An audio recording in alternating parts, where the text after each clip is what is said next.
Hello students, I welcome you all to my channel. I hope you all are doing well. सब खैरियत से हैं, अपना ध्यान रख रहे हैं। सिंसियरली आप अपने एग्जामिनेशन की प्रिपरेशंस में लगे हैं एंड खूब मेहनत कर रहे हैं। तो आज के सेशन में हम 7 अगस्त 2025 का द हिंदू न्यूज़पेपर और इसके इंपॉर्टेंट करंट अफेयर्स को डिस्कस करेंगे for UPSC civil services 2026 prelims as well as mains. और इसके अलावा जितने भी आपके दूसरे अपकमिंग कॉम्पिटिटिव एग्जामिनेशंस हैं जिसमें करंट अफेयर्स पूछा जाता है, चाहे स्टाफ सर्विस सिलेक्शन के पेपर हों, चाहे रेलवे के एग्ज़ाम्स हों, चाहे स्टेट पीएससी के पेपर हों, या और भी कोई दूसरा एग्जामिनेशन जिसमें करंट अफेयर्स आता है, उसको भी ध्यान में रखते हुए हम लोग 7 अगस्त 2025 के जो इंपॉर्टेंट करंट अफेयर्स हैं उनको डिस्कस करेंगे। साथ ही साथ ये भी देखेंगे कि यहाँ से अगर क्वेश्चंस पूछे जाते हैं तो एमसीक्यूज़ या हमारे मल्टीपल चॉइस क्वेश्चंस कैसे बनाए जा सकते हैं, किस किस तरीके से क्वेश्चंस यहाँ से फ्रेम किए जा सकते हैं, किस तरीके के क्वेश्चंस किस करंट अफेयर से आप एक्सपेक्ट कर सकते हो, एंड कौन कौन से ऐसे न्यूज़ हैं जिसमें से क्वेश्चंस आने की प्रोबेबिलिटी या संभावना हाई है और जिनको हमें पढ़ना ही है। इन सारी बातों को भी हम लोग आज के सेशन में डिस्कस करने वाले हैं। तो काफ़ी कुछ है जानने के लिए आज के सेशन में, काफ़ी सारी चीज़ें हैं सीखने के लिए, and it goes without saying, ये मेरी गारंटी है, ये सेशन आपकी प्रिपरेशन को आपकी एक्सपेक्टेशन से ज़्यादा इन्हांस करेगा। इसी नोट पे अब हम शुरू करते हैं 7 अगस्त 2025 का द हिंदू और इसके इंपॉर्टेंट करंट अफेयर्स। पहला समाचार ये रहा, देखते हैं। तो पहली जो न्यूज़ हमको डिस्कस करनी है ये पॉलिटी के पॉइंट ऑफ व्यू से बहुत काम की न्यूज़ है। हम इस न्यूज़ में जो इम्पोर्टेंट बिल्स फिलहाल पार्लियामेंट में कंसिडरेशन में हैं उनके बारे में बात करेंगे। ऐसे बिल जो लोकसभा से पास होकर राज्यसभा में गए हैं और राज्यसभा में उनके बारे में डिबेट चल रही है, या राज्यसभा से पास होकर लोकसभा में गए और वहाँ पे डिबेट चल रही है, या फिर दोनों हाउसों से फाइनली पास हो गए और प्रेसिडेंट के पास जाने वाले हैं। इस तरीके के जो इंपॉर्टेंट बिल्स फिलहाल न्यूज़ में बने हुए हैं उनको हम लोग इस पर्टिकुलर खबर में डिस्कस करने वाले हैं, और ये पॉलिटी के पॉइंट ऑफ व्यू से इंपॉर्टेंट करंट अफेयर है। तो देखते हैं। पहला जो इंपॉर्टेंट बिल हमको डिस्कस करना है उसका नाम है carriage of goods by sea bill 2025। मतलब ये अगर हम लोग इसको हिंदी में ट्रांसलेट करें तो इसका मतलब बनता है कि जो भी आपका सामान समुद्र के रास्ते भेजा जाता है उसके लाने ले जाने से संबंधित जो बिल है उसके बारे में यहाँ पे बात हो रही है। Carriage of goods by sea bill 2025। समाचार यह है कि इसको राज्यसभा के द्वारा पास कर दिया गया है और लोकसभा के द्वारा इसको पहले ही पारित कर दिया गया था। तो अब इसका मतलब ये कि ये बिल प्रेसिडेंट के पास जाएगा, पार्लियामेंट से पास हो चुका है, और प्रेसिडेंट जैसे ही इसके ऊपर अपने हस्ताक्षर करती हैं, आज जैसे वो साइन करेंगी तो ये बिल जो है कानून बन जाएगा, एक्ट बन जाएगा, और उसके बाद में सरकार इसको लागू कर सकती है। तो ये बिल जो है पास हो गया है। अब ये बिल लगभग 100 साल से पुराना एक कानून है जिसका नाम है Indian carriage of goods by sea act 1925।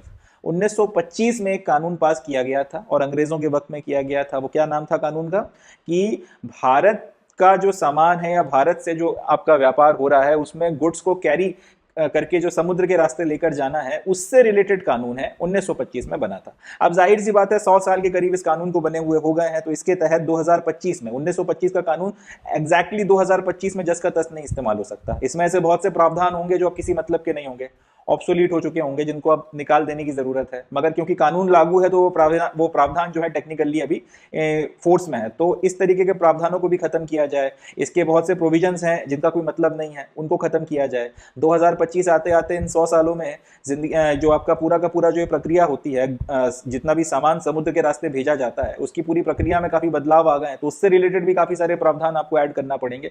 वो सारी चीजें करने के लिए ये एक्ट लाया गया है, ये बिल लाया गया है, और जब फाइनली पास होगा तो इस पर्टिकुलर एक्ट को रिप्लेस करेगा और उसकी जगह पे carriage of goods by sea act 2025 के नाम से ये लागू हो जाएगा। अब मेन इसके ऑब्जेक्टिव्स क्या हैं? सबसे पहला, to simplify maritime trade laws. समझते हैं, जब एक जगह से या किसी एक देश से दूसरे देश में सामान भेजा जाता है, जैसे भारत से अपना कोई सामान है या कोई गुड्स हैं, उनको भारत से लेट से हम लोग जापान भेज रहे हैं, तो हम क्या बोलेंगे कि हम भारत से जापान सामान अपना एक्सपोर्ट कर रहे हैं। इसी तरह अगर जापान से कोई सामान हम समुद्र के रास्ते मंगवा रहे हैं तो फिर हम ये बोलेंगे कि जापान से हम कोई सामान जो है अपने देश में इंपोर्ट कर रहे हैं। अब चाहे हम एक्सपोर्ट करें चाहे हम इंपोर्ट करें, ये पूरा का पूरा जो प्रक्रिया होती है इसमें ये सामान आने या जाने का जो रास्ता है वो है आपका समुद्र, ओपन सी कह लीजिए, ओशियन कह लीजिए, समुद्र के रास्ते ये सारा सामान आएगा और जाएगा, और जहाज़ों के ऊपर आएगा और जाएगा। जो समुद्र के जहाज़ हैं या जो समुद्र जलपोत हैं उसके ऊपर सामान आएगा जाएगा।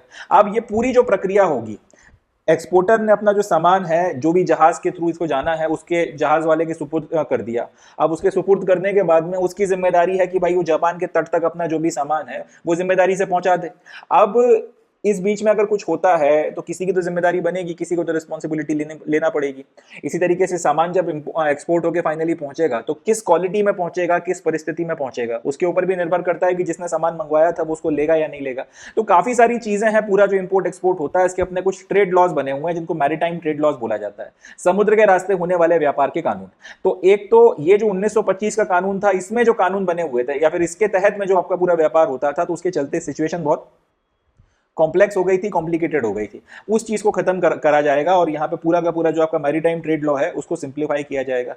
दूसरा, जो लिटिगेशन के रिस्क हैं, कुछ भी अगर होता है पूरे व्यापार में, इंपोर्ट एक्सपोर्ट में, कुछ भी आप सामान चाहे भेज रहे हो चाहे आप मंगा रहे हो, पूरी प्रोसेस में जिसने जो भेज रहा है से लेके जिस तक सामान डिलीवर होना है, चाहे इंपोर्ट में हो रहा हो चाहे एक्सपोर्ट में हो रहा हो, जब तक पूरा प्रोसेस हो नहीं जाता, उसमें अगर कहीं पे कुछ गड़बड़ हो गई और ये ट्रेड साइकिल पूरी नहीं हो पाई, तो फिर ऐसी कंडीशन में कहीं ना कहीं कानूनी कार्रवाई होगी किसी ना किसी के ऊपर। जिसको सामान भेजना था उसके ऊपर होगी, जिसको रिसीव करना था उसके ऊपर होगी, जो लेकर गया उसके ऊपर होगी। तो किसी ना किसी के ऊपर कुछ ना कुछ, फिर अगर आपका जो पूरा प्रोसेस होना था वो सौदा अगर पूरा नहीं होता है, तो ऐसी कंडीशन में किसी ना किसी के ऊपर कुछ ना कुछ तो जो है आपका केस लगेगा। तो ये जो पूरा लिटिगेशन वगैरह है, इसमें आप अगर कोर्ट कचहरी में जाएंगे तो इससे नतीजा कुछ भी निकल कर आए, मगर आपके जो व्यापारिक रिश्ते हैं वो खराब होते हैं और इससे देश की इकोनॉमी पे असर पड़ता है।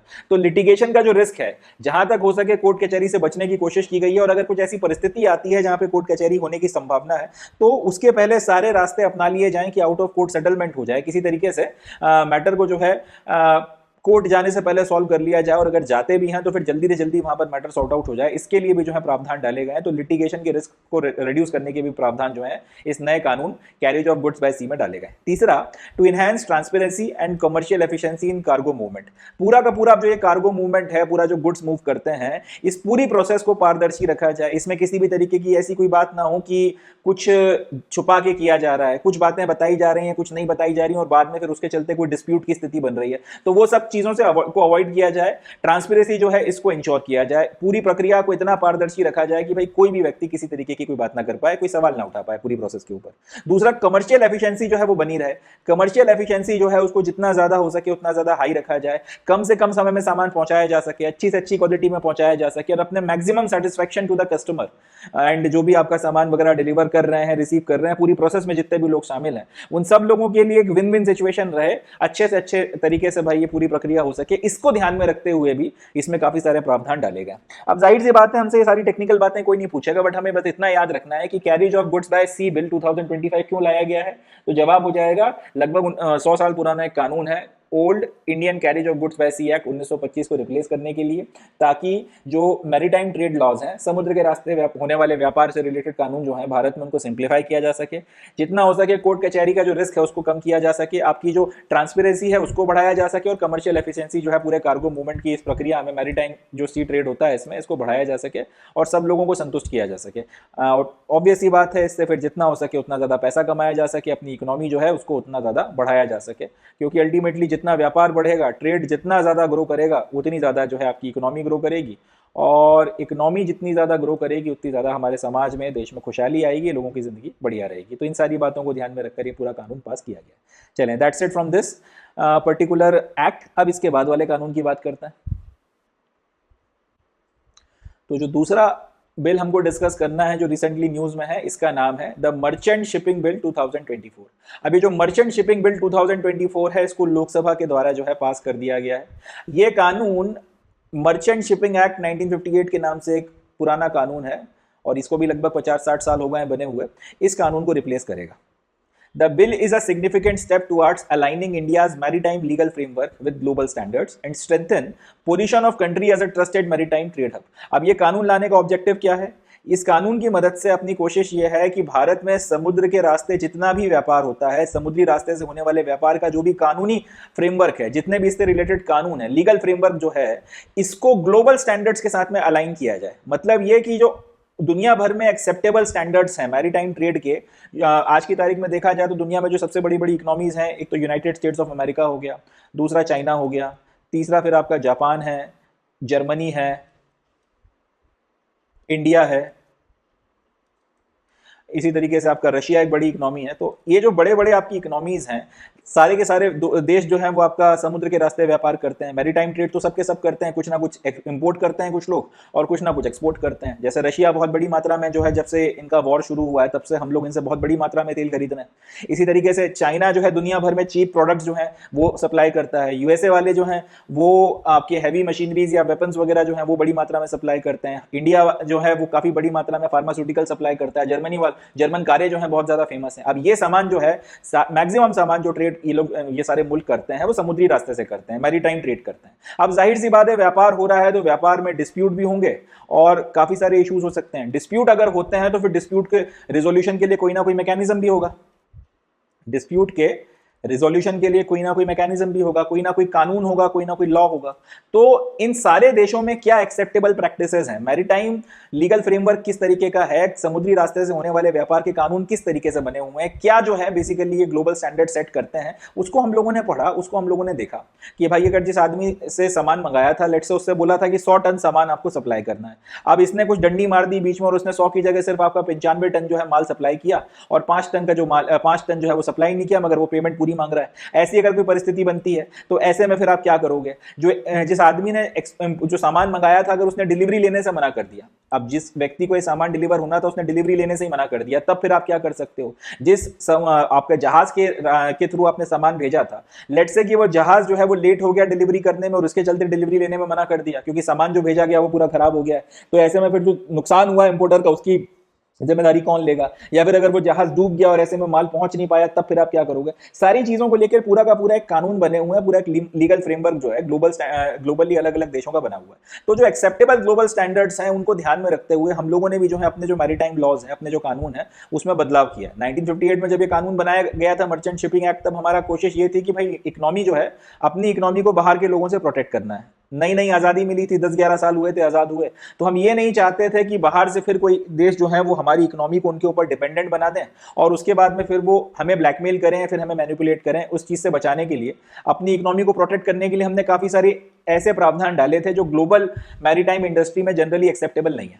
मगर अब क्योंकि भारत एक आर्थिक महाशक्ति के रूप में उभर रहा है, दुनिया की चौथी पांचवी बड़ी इकोनॉमी हम हैं, तीसरी बनने के रास्ते में हम अग्रसर हैं, तो जाहिर सी बात है हमें हमारी जो पूरी की पूरी मैरीटाइम लीगल फ्रेमवर्क है उसमें बदलाव करके ग्लोबल स्टैंडर्ड्स के अकॉर्डिंग अपने आप को सेटअप करना पड़ेगा। और इसी बात को ध्यान में रखते हुए ये कानून जो है मर्चेंट शिपिंग बिल लाया जा रहा है। जब ये पास होगा दोनों सदनों से और इसको राष्ट्रपति जी की मंजूरी मिल जाएगी, तब वो इस कानून मर्चेंट शिपिंग एक्ट 1958 को रिप्लेस कर देगा। और उसी के साथ इस बिल में जो प्रावधान डाले गए उससे भारत का जो पूरा का पूरा समुद्री रास्ते से होने वाला व्यापार है, उसका जो कानूनी फ्रेमवर्क है वो दुनिया भर में ग्लोबल स्टैंडर्ड्स के साथ अलाइन करेगा और पूरी दुनिया में भारत जो है एक ट्रस्टेड पार्टनर और मैरीटाइम ट्रेड हब के रूप में जो है निकल कर आएगा। क्योंकि जब कानून क्लियर हो जाते हैं कि भाई वैसे ही है जैसा ग्लोबल स्टैंडर्ड है, तो लोगों के मन से भी शंका और शक हट जाता है और वो लोग फिर खुलकर जो है व्यापार करते हैं। और ये एक बड़ा डिसाइसिव स्टेप है जिसकी मदद से भारत जो है ट्रेड के मामले में, समुद्री रास्ते से होने वाले ट्रेड के मामले में ग्लोबल लीडर के तौर पर जो है स्थापित होगा। ट्रेड, समुद्री रास्ते से जो ट्रेड होता है उसकी जो गवर्नेंस है उसके मामले में हमारा जो है नाम काफ़ी ज़्यादा जो है फेमस होगा, दुनिया में जो है हमारी एक अच्छी साख बनेगी। और जितने भी इंटरनेशनल मैरीटाइम कन्वेंशंस हैं उन सबको ध्यान में रखते हुए कानून को अप टू डेट बनाया गया है। तो इससे ये भी पता चलेगा कि भारत जो है इंटरनेशनल लॉ का सम्मान करता है। यहाँ पर रूल ऑफ लॉ है, किसी के साथ में किसी भी तरीके की भेदभाव या फेवर नहीं किया जाता, किसी को फेवर जो है वो दिया नहीं जाता, सबके साथ में इक्वल ट्रीटमेंट किया जाता है। और ये चीज़ जितनी ज़्यादा फैलेगी उतना ज़्यादा हमारे यहाँ व्यापार आएगा और जितना ज़्यादा ट्रेड बढ़ेगा, जैसा मैंने आपको बताया, उतनी ज़्यादा इकोनॉमी बढ़ेगी तो फिर सारे के सारे लोग जो हैं वो अच्छा खाएंगे, कमाएंगे और देश जो है तरक्की करेगा। तो ये सारी चीज़ें जो हैं होंगी, इसलिए ये कानून अपने आप में इंपॉर्टेंट हो जाता है। तो इस न्यूज़ में फिलहाल हमको इन दो ही कानूनों के बारे में बात करनी थी, दोनों को हमने डिस्कस कर लिया। याद रखिएगा, carriage of goods by sea bill 2025 क्या कर रहा है, उसके क्या ऑब्जेक्टिव्स हैं, और द मर्चेंट शिपिंग बिल 2024 क्या कर रहा है, इसके क्या ऑब्जेक्टिव्स हैं। हाई चांसेस हैं कि यूपीएससी का जो सिविल सर्विसेज का पेपर है 2026 प्रीलिम्स, उसमें इसमें से क्वेश्चन पूछा जा सकता है। पॉलिटी के सेक्शन में यहाँ से एक एमसीक्यू बनाया जा सकता है, इसलिए अपने को इन बिल्स के नाम और इनके बेसिक ऑब्जेक्टिव्स कम से कम याद रखना है। चले, that's it from this news. आगे बढ़ते हैं, नेक्स्ट न्यूज़ देखते हैं। इस समाचार में हमको बात करनी है आधार के फेस ऑथेंटिकेशन के बारे में।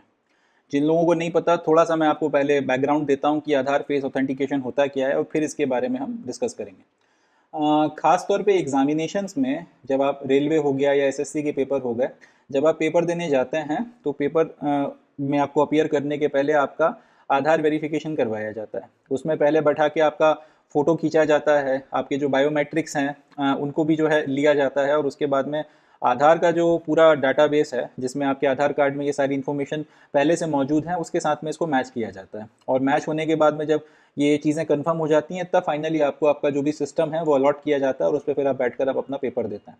अब ये जो पूरी प्रोसेस होती है, इसमें कई सारी चीज़ें चेक होती हैं। आपके फिंगर प्रिंट जो है वो लिए जाते हैं, इसके साथ ही साथ आपकी इरिस जो है, आंखें हैं, आंखों की जो इरिस है उसको स्कैन किया जाता है, और प्लस आपके फेस को फोटोग्राफ या फेस की फ़ोटो खींचकर आपका जो फोटो आधार के डाटाबेस में है उसके साथ में उसको मैच किया जाता है, एनालाइज किया जाता है, और उसके बाद में अगर ऑथेंटिकेशन हो जाता है, वेरिफिकेशन हो जाता है, तब फिर आपको पेपर में बैठने दिया जाता है। तो यहाँ पर आपके चेहरे की फोटोग्राफ लेकर आधार के डाटा में आपका जो फोटो है उसके साथ उसको मैच करना, और फिर उसके बाद में वेरीफाई करके बताना कि हाँ यार, ये सामने वाले का जो फेस है, भले ही फोटोग्राफ में अलग फेस दिख रहा है और ये फेस थोड़ा सा बदल गया है, बट सिस्टम जो है एनालाइज करके आपको बता देता है कि सेम आदमी का फेस है या नहीं। तो ये जो पूरी प्रक्रिया होती है इसको बोला जाता है आधार फेस ऑथेंटिकेशन।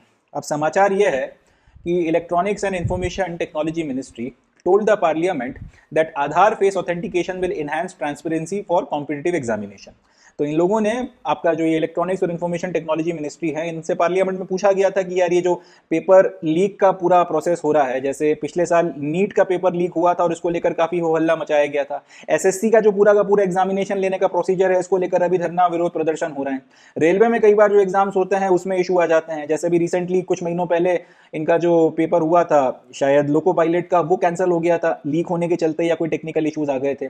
तो इन सारी चीज़ों से आखिर कैसे बचा जाए, इन सारी चीज़ों को कैसे हम लोग अवॉइड कर सकते हैं, और ज़्यादा एफिशिएंट तरह से हम पेपर कैसे कंडक्ट करा सकते हैं। तो फाइनली आपकी इलेक्ट्रॉनिक्स और इन्फॉर्मेशन टेक्नोलॉजी वाली मिनिस्ट्री ने ये जवाब दिया है पार्लियामेंट में कि आधार की जो फेस ऑथेंटिकेशन है, एक उसी का इस्तेमाल अगर आप कर लोगे तो उससे आपकी कॉम्पिटिटिव एग्जामिनेशंस की ट्रांसपेरेंसी जो है बहुत ज़्यादा बढ़ जाएगी। काफ़ी बड़े लेवल पर जो है आपको जो फ्रॉड्स का खतरा महसूस हो रहा है, या फिर ये लग रहा है कि एग्जामिनेशन की शुचिता किसी तरीके से कॉम्प्रोमाइज हो रही है, वो सारी चीज़ रुक जाएगी।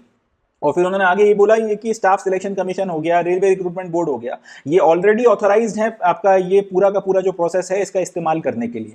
अब उसका वो कितना इस्तेमाल कर रहे हैं, कैसे इस्तेमाल कर रहे हैं, वो लोग जाने, बट अगर वो चाहें तो आधार का फेस ऑथेंटिकेशन इस्तेमाल कर सकते हैं, और इसकी मदद से काफ़ी बड़े लेवल पर फ्रॉड होने की जो संभावना भी जो है आधार फेस ऑथेंटिकेशन उसको एलिमिनेट कर देता है, और एग्जामिनेशन एकदम फेयर तरीके से जो है कंडक्ट करवाए जा सकते हैं, बिना किसी डर के, बिना किसी शंका के। साथ ही साथ इसके अलावा इनका कहना यह है कि अगर कोई बूढ़े व्यक्ति हैं या फिर कोई लेबरर्स हैं, अब जो बूढ़े व्यक्ति हैं आप कभी नोटिस करिएगा, आपके घर में भी अगर बहुत ज़्यादा वृद्ध दादा दादी हैं 80s या 90s में, तो नोटिस करिएगा उनके हाथ के जो फिंगरप्रिंट्स हैं वो जाने लगते हैं, या फिर आंखें जो हैं वो थोड़ा सा खराब हो रही हैं, मोतियाबिंद हो गया है। जैसे मेरी दादी जो है उनके हाथों की आप अंगूठे या की जो या फिर फिंगरप्रिंट्स आप देखोगे तो पूरे पूरे खत्म हो चुके हैं। इसी तरह जितने भी आपके बूढ़े लोग होते हैं जनरली उनके ये जो बायोमेट्रिक्स होते हैं, दूसरे चेहरे की बात नहीं कर रहा हूँ, मगर फिंगरप्रिंट्स हो गए, आंखें हो गई, बाकी जो बायोमेट्रिक्स वगैरह हो गए, ये वक्त के साथ में जो है खराब हो जाते हैं, और फिर सिस्टम में जो आपका डाटा मौजूद है उसके साथ में आप कंपेयर करोगे तो ये बायोमेट्रिक्स मैच नहीं करते। इसी तरह मजदूर इतना अपने आप को घिसते हैं कि उनका शरीर इतना ज्यादा जो है इन्वॉल्व होता है मेहनत के और लेबोरियस काम में कि उनके हाथों के स्कैन चले जाते हैं, आंखों में भी कई सारे इश्यूज आ जाते हैं, और उसके चलते आपका इरिस का स्कैन भी जो है कई बार ठीक नहीं होता।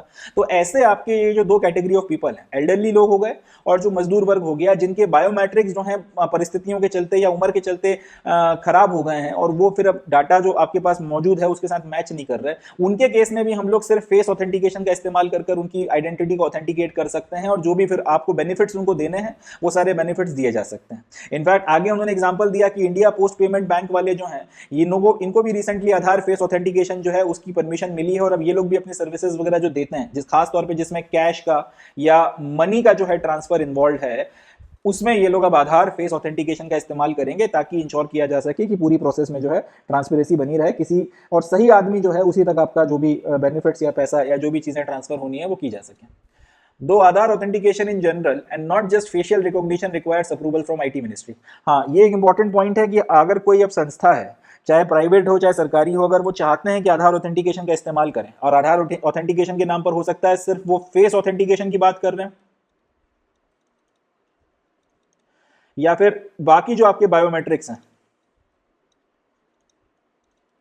उनके भी ऑथेंटिकेशन की बात हो, इस पूरी चीज का या इस टेक्निक का इस्तेमाल करने के लिए ऐसा नहीं है कि कोई भी अपनी मनमर्जी से जो है इसका इस्तेमाल कर सकता है। इसके लिए आपको बाकायदा आईटी मिनिस्ट्री से अप्रूवल लेना पड़ता है। जब आईटी मिनिस्ट्री आपको अप्रूव कर देती है कि हाँ भाई आप आधार की फैसिलिटीज का इस्तेमाल, चाहे फेस ऑथेंटिकेशन हो चाहे बायोमेट्रिक्स हो, इसका इस्तेमाल आप ऑथेंटिकेशन के लिए कर सकते हैं, उसी के बाद में जो है आप इसका यूज करते हैं। अब जैसे यहाँ पे लिखा हुआ है कि ये एसएससी वाले, स्टाफ सिलेक्शन कमीशन या रेलवे रिक्रूटमेंट बोर्ड जो है, ये ऑथोराइज्ड है इन आपके एस्पिरेंट्स को ऑथेंटिकेट करने के लिए, मतलब इनको जो है आईटी मिनिस्ट्री ने अप्रूवल दे रखा है। या फिर इंडिया पोस्ट पेमेंट वालों को भी रिसेंटली परमिशन मिली है, इसका मतलब इनको अभी अभी जो है अप्रूवल दिया गया। तो ऐसा नहीं है कि कोई भी अपनी मनमर्जी से आधार ऑथेंटिकेशन का इस्तेमाल कर लेगा। इसके लिए बाकायदा आपको आईटी मिनिस्ट्री में एप्लीकेशन डालना पड़ती है, और वो जब आपको अप्रूवल देते हैं उसी के बाद में आप इसका इस्तेमाल करते हो। In Aadhaar Authentication for Good Governance, Social Welfare Innovation Knowledge Amendment Rules 2025, the Ministry has laid out a framework through which both government and private entities can submit authentication proposals to the Ministry. तो इसके लिए बाकायदा कुछ कानून बना हुआ है या कुछ रूल्स बने हैं जिसका नाम है Aadhaar authentication for good governance. Good governance के लिए आधार ऑथेंटिकेशन का इस्तेमाल, और ब्रैकेट में बताया कि किन किन चीजों में, सोशल वेलफेयर के लिए इस्तेमाल, इनोवेशन के लिए इस्तेमाल या नॉलेज ट्रांसफर के लिए इस्तेमाल। इसके अमेंडमेंट रूल्स 2025 में बाकायदा पूरा आपका प्रक्रिया लिखी हुई है, फ्रेमवर्क बनाया गया है कि जिसकी मदद से आप आईटी मिनिस्ट्री में एप्लीकेशन डालो, जिससे कि आप या फिर आपका जो प्रपोजल है कि आप क्यों आधार ऑथेंटिकेशन इस्तेमाल करना चाहते हो, वो सब लिखकर आप प्रपोजल आईटी मिनिस्ट्री में भेजो, और उसके बाद में फिर आपको अप्रूवल दिया जाएगा। पूरा उसका जो प्रोसीजर है वो लिखा हुआ है, और इसकी मदद से फिर आप अपना ऑथेंटिकेशन करवाइए और आगे जो है अपना काम करिए। इसके लिए बाकायदा जो है पोर्टल बनाया गया है जिसका नाम है SWIK, स्विक, जिसको जो बेसिकली एक्रोनिम है social welfare innovation knowledges. Social welfare innovation और नॉलेज, इन तीनों वर्ड्स का इस्तेमाल करके स्विक करके एक पोर्टल बनाया गया। क्यों? क्योंकि यहाँ पर सोशल वेलफेयर, इनोवेशन और नॉलेज, तीन ऐसी कैटेगरीज हैं जिसके लिए आधार ऑथेंटिकेशन का अप्रूवल आईटी मिनिस्ट्री आपको देती है। तो तीनों वर्ड्स का इस्तेमाल करके एक शॉर्ट आपका एक एक्रोनिम बनाया है स्विक। अब स्विक एक पोर्टल का नाम है जिसको आईटी मिनिस्ट्री ने सेटअप किया। इस पोर्टल के ऊपर अगर आप आधार ऑथेंटिकेशन की प्रोसेस का या प्रक्रिया का इस्तेमाल करना चाहते हैं, तो उसकी या टेक्निक यूज करना चाहते हैं, तो इसके लिए आपको प्रपोजल डालना पड़ता है। ये प्रपोजल एक बार सबमिट आप करोगे, उसके बाद में फिर आईटी मिनिस्ट्री उसको पढ़ेगी, देखेगी, समझेगी। आप चाहे आप प्राइवेट एंटिटी हो चाहे आप पब्लिक एंटिटी हो, डजंट मैटर, सरकारी एंटिटी हो, मगर आपको एप्लीकेशन देना पड़ेगी। और एक बार जब आपको आईटी मिनिस्ट्री से अप्रूवल मिल जाएगा, उस अप्रूवल के बाद में फिर आप ये आधार ऑथेंटिकेशन का इस्तेमाल कर सकते हो। फिर उसके बाद में जो है आप इस आधार ऑथेंटिकेशन का इस्तेमाल कर सकते हो, और अपनी जो भी प्रक्रिया आप कर रहे हो, सोशल वेलफेयर कर रहे हो उसके लिए, कोई इनोवेशन कर रहे हो उसके लिए, या कोई नॉलेज वगैरह भी आप शेयरिंग कर रहे हो तो उसके लिए आप इसका इस्तेमाल कर जो भी अपनी सर्विसेज हैं उसको बेहतर तरह से लोगों तक पहुंचा सकते हो। आज की तारीख तक कुल मिलाकर केंद्र सरकार और राज्य सरकार के 312 डिपार्टमेंट ऐसे हैं जिनको ऑथेंटिकेशन की परमिशन मिली हुई है स्विक रूल्स के अंडर। स्विक रूल्स 2020 बनाए गए थे, उनके तहत में ये परमिशन दी गई थी। बाद में फिर ये रूल्स अभी मॉडिफाई किए गए 2025 में, इसके तहत में भी परमिशन वगैरह दी जा रही हैं। तो पूरी की पूरी जो प्रोसेस है वो आपकी की जा रही है, और जितना ज्यादा हो सके इसकी मदद से डिजिटल ट्रांसपेरेंसी लाने की कोशिश की जा रही है, फ्रॉड्स वगैरह रोके जाएं, और जो भी आदमी है, जो भी आपका व्यक्ति है जिसको अगर आपने ऑथेंटिकेट करके फेयर तरीके से पेपर कराने हो, चाहे उस तक आपको बेनिफिट्स पहुंचाने हो, उसी व्यक्ति तक जो है वो आपका बेनिफिट्स पहुंचे और सही आदमी जो है पेपर लिखे, इन सारी चीजों को इंश्योर कराया जा रहा है। तो ये हो गया अपना समाचार। अब यहां से क्वेश्चंस क्या क्या बनेंगे? सबसे पहला क्वेश्चन तो यही बनेगा कि ये जो आधार ऑथेंटिकेशन है, ये आधार ऑथेंटिकेशन कौन कर सकता है? तो जवाब है गवर्नमेंट एंटिटीज जो हैं वो भी आधार ऑथेंटिकेशन कर सकती हैं, और प्राइवेट एंटिटीज जो हैं वो भी आधार ऑथेंटिकेशन कर सकती हैं। इसी को घुमा के पूछा जा सकता है कि आधार फेस ऑथेंटिकेशन हो गया, या आधार ऑथेंटिकेशन की जो प्रक्रिया है वो सिर्फ गवर्नमेंट सेक्टर वाले इस्तेमाल कर सकते हैं, सही है या गलत है? तो हमको याद रखना है गलत है। प्राइवेट एंटिटीज भी कर सकती हैं, गवर्नमेंट एंटिटीज भी कर सकती हैं। दूसरा क्वेश्चन ये बनेगा कि कोई भी अपनी मनमर्जी से उठा के इसका इस्तेमाल कर सकता है? जवाब है नहीं, आपको आईटी मिनिस्ट्री में एप्लीकेशन डालना पड़ती है कि भाई मैं इसका इस्तेमाल करना चाहता हूं फला फला कारण से, और आपका जो भी कारण है वो इन तीन में से किसी एक कैटेगरी में आना चाहिए। या तो सोशल वेलफेयर की कैटेगरी में आना चाहिए, समाज के अंदर आप कुछ बदलाव कर रहे हो, कोई इनोवेशन के लिए आना चाहिए, या नॉलेज शेयरिंग आप कर रहे हो, किसी तरह से ज्ञानवर्धन कर रहे हो, ज्ञान की शेयरिंग हो रही हो, इनमें से किसी एक कैटेगरी में अगर आपका प्रपोजल जो है आता है और आपकी एप्लीकेशन में दम लगता है आईटी मिनिस्ट्री को, तो फिर आईटी मिनिस्ट्री जो है आपको अप्रूवल देगी। और एक बार जब आपको अप्रूवल मिल जाएगा तब आप आधार फेस ऑथेंटिकेशन का इस्तेमाल करना चाहो तो फेस ऑथेंटिकेशन का इस्तेमाल करो, या फिर अगर आप बायोमेट्रिक का इस्तेमाल करना चाहते हो तो वो करो, या दोनों का इस्तेमाल करना चाहते हो तो वो करो।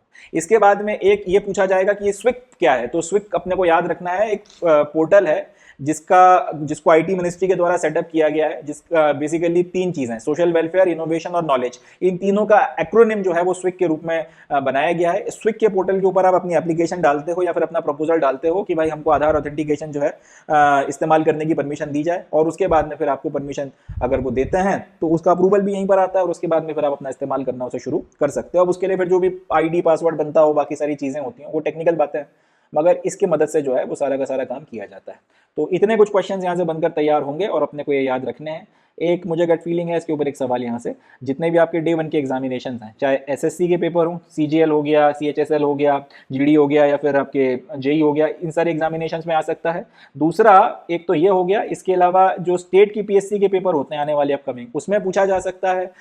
यूपीएससी के जो एग्जामिनेशन हैं सिविल सर्विसेज में तो नहीं, मगर नेशनल डिफेंस एकेडमी और कंबाइंड डिफेंस सर्विसेज के जो 2026 में पेपर होने वाले हैं अभी, इसमें भी एक हाई चांसेस हैं कि ये शायद पूछ लिया जाए या इससे मिलता जुलता कुछ आपको देखने के लिए मिल जाए। इसके अलावा भी जो आपके बैंकिंग के पेपर हैं और बाकी एग्जामिनेशन में यहाँ से कुछ ना कुछ पूछा जा सकता है। तो ये न्यूज़ एक इंपॉर्टेंट न्यूज़ है, काम की न्यूज़ है, और अपने को इसको अच्छे से प्रिपेयर करना है।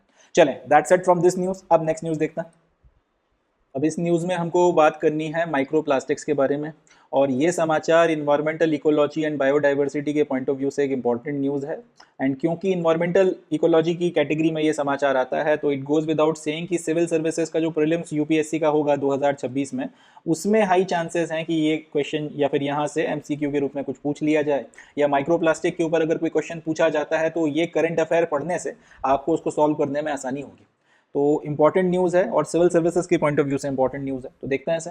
समाचार यह है कि union minister of state for science and technology gave a written reply to Lok Sabha that major sources of microplastic pollution along India's coast are riverine input, abandoned lots and discarded fishing gear। मतलब ये कि science and technology के minister of state हैं, उन्होंने लोकसभा में एक return reply, लिखित reply दिया है, जिसमें ये बताया गया है कि भारत के जो तटीय क्षेत्र हैं, जो इंडिया का कोस्टल रीजन है, यहाँ पर जो माइक्रो प्लास्टिक पॉल्यूशन हो रहा है, इसके जो मेजर सोर्सेज हैं वो 3 सोर्सेज हैं। सबसे पहला तो रिवराइन इनपुट्स, यानी कि जो नदियां हैं उनके साथ में बहकर जो आपका प्लास्टिक आ रहा है, वो माइक्रो प्लास्टिक पॉल्यूशन को बढ़ाने में एक बहुत बड़ा रोल अदा कर रहा है। और ये नदियां कितने अंदर से ये गंदगी बहाकर ला रही हैं, इसके बारे में कुछ कहा नहीं जा सकता। जो उद्गम हुआ है वहीं से आपका जो थोड़ा ह्यूमन सेटलमेंट्स के साइड से जैसे जैसे वो निकलती हैं, तो वहां पे जो गंदगी डाली जा रही है, जो वेस्ट डिस्चार्ज किया जा रहा है, उसके साथ में जो प्लास्टिक और कचरा डाला जा रहा है, वो सारा का सारा आ रहा है। तो रिवराइन इनपुट एक बहुत इंपॉर्टेंट फैक्टर है। दूसरा जो अबेंडेंड लॉट्स हैं, समुद्र के किनारे तटीय क्षेत्रों में अब जो टूरिस्ट हैं या जो लोग हैं नॉर्मली जो रहते हैं, वो अपना जो भी सामान, कचरा या चीजें फेंक जाते हैं, छोड़ जाते हैं, जो भी चीजें उसमें खासतौर पे प्लास्टिक हो गया, जैसे चिप्स के पैकेट हो गए प्लास्टिक के बने हुए, या प्लास्टिक की बॉटल्स हो गई, वाटर बॉटल्स वगैरह, कोल्ड ड्रिंक की बॉटल्स, इस तरीके की चीजें, ये अबेंडेंड लॉट्स भी एक बहुत बड़ा रोल अदा करता है माइक्रो प्लास्टिक पॉल्यूशन बढ़ाने का। और तीसरा और एक सबसे इंपॉर्टेंट सोर्स जो इन्होंने बताया है वो सारे फिशिंग गियर्स, मछली पकड़ने के वो जाल और बाकी सारे इक्विपमेंट्स जो या तो किसी वजह से डिस्कार्ड कर दिए जाते हैं या अबेंडन कर दिए जाते हैं, ये भी एक बहुत बड़ा सोर्स है जिसके चलते माइक्रो प्लास्टिक्स का पॉल्यूशन भारत के कोस्टल एरियाज में हमको बहुत ज्यादा मात्रा में देखने के लिए मिल रहा है। अब आगे अपने रिटर्न रिप्लाई में ये कहते हैं, हमको ये इसलिए पता है कि इन तीन ही सोर्सेज की मदद से सबसे ज्यादा माइक्रोप्लास्टिक पॉल्यूशन हो रहा है, क्योंकि मिनिस्ट्री ऑफ अर्थ साइंस ने एक सर्वे कंडक्ट किया था national centre for coastal research की मदद से along India's coast line between 2022 to 25, यानी कि 2022 से लेके 25 तक के जो 2-3 साल गए हैं, इसके बीच में मिनिस्ट्री ऑफ अर्थ साइंस ने ठेका दिया national centre for coastal research वालों को कि भैया तुम जाकर पूरा स्टडी करो इंडिया की कोस्ट लाइन पे और पता करो कि यहाँ पे पोल्यूशन जो हो रहा है उसके, या फिर माइक्रोप्लास्टिक जो पोल्यूशन हो रहा है उसके मेजर सोर्सेस क्या हैं।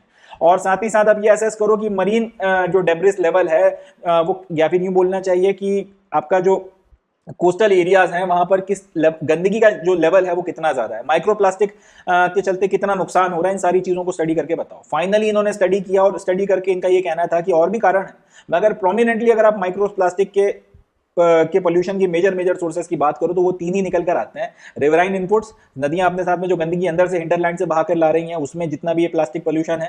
दूसरा abandoned and lost and discarded fishing gears, ये दूसरा इंपॉर्टेंट सोर्स है। और बाकी तीसरा जो समुद्र के किनारे आपका प्लास्टिक और बाकी सारी चीजें छोड़ छाड़ जाते हैं, कचरा फेंकना ही है।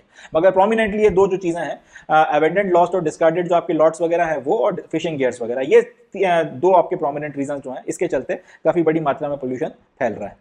तो ये यहां से फिर अब एक बात जब आपको समझ में आ गई कि भाई ये जो 2-3 सोर्सेस हैं इसी के चलते माइक्रोप्लास्टिक पोल्यूशन हो रहा है, तो अब यहां से कैसे जो है इस माइक्रोप्लास्टिक पोल्यूशन को रोका जाए, आपको ये पता है कि आपको इन 3 सोर्सेस पे या इन 3 फैक्टर्स पे काम करना पड़ेगा और उसके लिए क्या काम करना है या क्या काम नहीं करना, मिनिस्ट्री उसके ऊपर लगी हुई है। अब देखते हैं इससे फिर क्या निकल कर आता है नतीजा। अब यहां से क्वेश्चन ये भी उठेगा कि भाई ये माइक्रोप्लास्टिक है क्या। तो माइक्रोप्लास्टिक जिन लोगों को नहीं पता उनके लिए मैं बता देता हूं कि माइक्रोप्लास्टिक बेसिकली टाइनी पार्टिकल्स होते हैं प्लास्टिक के, जिनका साइज 1 माइक्रोमीटर से लेके 5 मिलीमीटर के बीच में होता है। कई तो इतने छोटे होते हैं कि नेकेड आई से आपको दिखते भी नहीं है, नंगी आंख से आप उनको देख नहीं सकते। इतने छोटे छोटे जो आपके ये टाइनी प्लास्टिक के पार्टिकल्स हैं जो नग्न आंख से दिखते नहीं है, नेकेड आई से आप देख नहीं सकते, जिनका साइज 1 माइक्रोमीटर से लेके 5 मिलीमीटर तक जा सकता है, इनको माइक्रोप्लास्टिक बोला जाता है। दे कैन बी इधर primary microplastics manufactured at that size और secondary microplastics form from breakdown of larger plastic items. अब सवाल उठता है कि इतने छोटे छोटे जो आपके माइक्रोप्लास्टिक्स हैं या प्लास्टिक के इतने छोटे छोटे टुकड़े जिनको आप माइक्रोप्लास्टिक बोल रहे हो बनते कैसे हैं।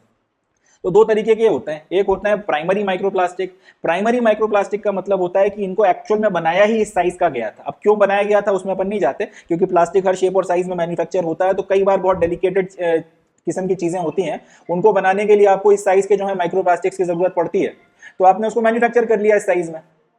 तो या तो ये प्राइमरी माइक्रोप्लास्टिक्स होते हैं जो इस साइज के ही बने होते हैं, दूसरे होते हैं सेकेंडरी माइक्रोप्लास्टिक्स। अब बड़े बड़े आपके पास में प्लास्टिक के आइटम्स हैं, अब लेट से आपने उन्हें अबैंडन कर दिया, अब वाटर सोर्स में आप छोड़ के आ गए या ऐसे ही आपने उनको छोड़ दिया है खुले में, तो नेचर भी फिर इन बड़े बड़े जो प्लास्टिक के आइटम्स हैं इनके ऊपर अपना असर दिखाएगी, इनकी वियरिंग एंड टीयरिंग होगी और बाकी सारी चीजें होंगी, केमिकल प्रोसेसेस होंगे और अल्टीमेटली इनका ब्रेकडाउन जो होना शुरू हो जाता है, नेचर में इनका ब्रेकडाउन शुरू हो जाएगा। अब ब्रेकडाउन होते होते फिर ये छोटे छोटे जो है स्मॉलर पीसेज में या स्मॉलर साइज के जो प्लास्टिक्स हैं उसमें ट्रांसफॉर्म होने लगेंगे। होते होते होते होते अगर इनका इतना ज्यादा ब्रेकडाउन हो गया कि ये माइक्रो प्लास्टिक की साइज तक पहुंच गए, यानी कि 1 माइक्रोमीटर से लेके 5 मिलीमीटर तक के छोटे छोटे छोटे छोटे प्लास्टिक्स अगर ये बन गए, तो फिर इनको जो है सेकेंडरी माइक्रोप्लास्टिक कहा जाता है। याद रखना है अपने को ये चीज कि माइक्रोप्लास्टिक 2 तरीके के होते हैं, एक आपके प्राइमरी माइक्रोप्लास्टिक जो 1 माइक्रोमीटर से लेके 5 मिलीमीटर के बीच के ही होते हैं, और दूसरे होते हैं वो माइक्रोप्लास्टिक जो बड़े साइज के प्लास्टिक्स थे मगर टूटते टूटते ब्रेक डाउन होते होते because of a lot of activities 1 micrometre से 5 मिलीमीटर की साइज के बीच में पहुंच गए और इनको सेकेंडरी माइक्रोप्लास्टिक कहा जाता है। अब सवाल ये उठता है कि अगर प्लास्टिक जो है वो इतने छोटे साइज का हो भी गया तो इससे हमें हमारे पेट में क्या दर्द है, हमें तकलीफ क्या है इस बात से, आखिर क्यों इसको हम लोग जो है एक पोल्यूशन का सोर्स मान रहे हैं। तो वजह यह है कि खास तौर पे कोस्टल रीजन्स में ये जो माइक्रोप्लास्टिक हैं और जो इतने छोटे छोटे शेप और साइज के माइक्रोप्लास्टिक हैं जो हमें नेकेड आई से दिखने को भी नहीं मिलते, ये मछलियां कंज्यूम कर रही हैं।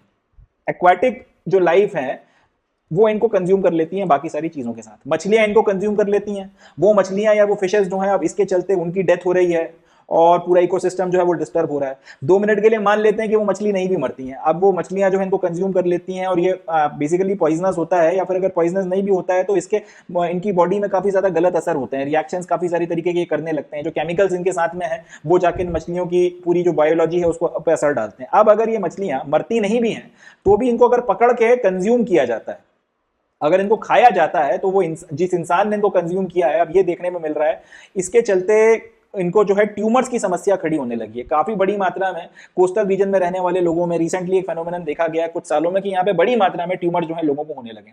तो बहुत ज्यादा अब जो अब ट्यूमर के केसेस कोस्टल रीजन से आने लगे हैं या उन रीजन से जहाँ पे मछली खूब खाई जाती है और जहाँ ये माइक्रोप्लास्टिक कंटामिनेशन आपको काफी बड़ी मात्रा में देखने को मिल रहा है, तो उसके बेसिस पे साइंटिस्ट जो है वो मिला रहे हैं इस बात को कि हो ना हो माइक्रोप्लास्टिक कंटामिनेशन के चलते ट्यूमर्स बढ़ने लगे। और दूसरा, जैसे कि मैंने कहा कि एक्वाटिक लाइफ या मरीन लाइफ के लिए बहुत ज्यादा पॉइजनस है, उनको या तो ये मार ही देते हैं, खत्म कर देते हैं और इसके चलते पूरा उनकी जो पॉपुलेशन है उसमें हमको डिस्लाइन देखने के लिए मिल रहा है। अगर मार नहीं भी दे रहे हैं तो फिर उसमें अजीब अजीब तरीके के म्यूटेशंस देखने को मिल रहे हैं और वो म्यूटेशंस कहीं ना कहीं एक्वाटिक इकोसिस्टम या पूरा का पूरा जो मरीन इकोसिस्टम है उसके लिए ठीक नहीं है। और अगर मरीन इकोसिस्टम डिस्टर्ब होता है तो इससे फिर बहुत सी चीजें डिस्टर्ब हो सकती हैं। लॉन्ग टर्म में पता चला मानसून के ऊपर असर डाल दे और बाकी आपका जो पूरा का पूरा वहाँ की जो इकोनॉमी है, वहाँ के जो लोग हैं, उनकी हेल्थ है, पूरा आपका जो सोशल स्ट्रक्चर है उसके ऊपर इसका असर देखने को मिल रहा है। तो इन सारी चीजों के चलते माइक्रोप्लास्टिक एक सिरदर्द बन गया है और इससे निजात पाने के लिए अब सरकार बड़े लेवल पर काम कर रही है। तो ये अपना समाचार हो गया। अब यहां से क्वेश्चंस कौन कौन से बनेंगे तो हमको याद रखना है। एक तो ये पूछा जा सकता है कि माइक्रोप्लास्टिक जो है इस कोस्टल एरियाज में इंडिया के खास तौर पर इसके क्या क्या सोर्सेज हैं जिससे पोल्यूशन होता है। अब अगर यही सवाल ऐसे घुमा के पूछ लिया जाए कि भाई इनलैंड जो आपकी वाटर बॉडीज हैं, इनलैंड यानी कि जो रिवर्स हैं और बाकी जो पॉन्ड्स हैं, तालाब वगैरह हैं, उसमें माइक्रोप्लास्टिक अगर पोल्यूशन है तो इनमें से कौन कौन से सोर्सेज, कौन कौन से जो रीजन है वो रिस्पॉन्सिबल है, तो वहां पर भी आप इनका इस्तेमाल कर सकते हो। वहां पर भी जो है आप बेसिकली इन्हीं फैक्टर्स को जो है जिम्मेदार ठहरा सकते हो। एक तो ये अपने को याद रखना है, दूसरा अपने को ये याद रखना है कि माइक्रोप्लास्टिक की डेफिनेशन क्या है। तो वो सारे के सारे टाइनी प्लास्टिक पार्टिकल जो 1 माइक्रोमीटर से लेकर 5 मिलीमीटर तक के रेंज के बीच में आते हैं उनको माइक्रोप्लास्टिक बोला जाता है। कितने तरीके के माइक्रोप्लास्टिक होते हैं? 2 तरीके के होते हैं। एक आपके प्राइमरी माइक्रोप्लास्टिक होते हैं जो उसी साइज के बनाए जाते हैं जो इस रेंज में है। दूसरा सेकेंडरी होते हैं जो ब्रेक डाउन होते होते होते होते अल्टीमेटली साइज के पहुंच गए।